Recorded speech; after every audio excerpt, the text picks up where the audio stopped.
Il-Kunsill tal-Assoċjazzjoni Medika Maltija il-MAM approva unanimament li jafża formalment lill-Gvern b'tilwima industrijali dwar il-permess tal-Gvern biex l-isptarijiet pubbliċi ikunu trasferiti minn Vitis Global Healthcare għal Ant Stewart Healthcare mingħajr ebda konsultazzjoni. Fost il-punti maqbula waqt il-laqgħa tal-Kunsill hemm azzjonijiet industrijali mas-settur kollu tas-saħħa minn nhar it-Tnejn li ġej. Fi stqarrija il-MAM qalet li dan qed isir bi ksur tal-ftehim kollettiv li jgħid li l-Gvern għandu jagħti avviż ta' mill-inqas 6 ġimgħat kull meta jkun biħsiebu li jqabbad operaturi privati biex imexxu servizzi mediċi professjonali li huma mingħajr ħlas taħt is-saħħa pubblika.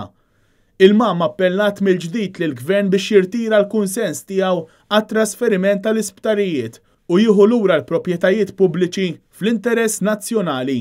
L-Assoċjazzjoni talbet ukoll li fl-interess tas-saltna tad dritt l-Avukat Ġenerali għandu jinvestiga dan il-kuntratt immedjatament kif ukoll biex l-Awtorità għas-Servizzi Finanzjarji tistħarreġ l-accounts ta' Vitals sabiex tistabbilixxi x'sar mis-60 miljun euro li ħadet sa issa u tieħu l-miżuri meħtieġa sabiex dawn il-fondi pubbliċi ikunu rkuprati.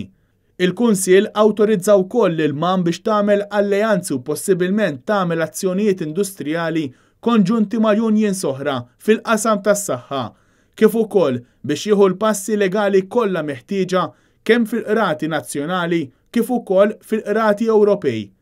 Il-Kunsill tal-MAM mistenni jlaqqas sezzjonijiet kollha fil-jiem li ġejjin sabiex jispjega d-direttivi lill-membri.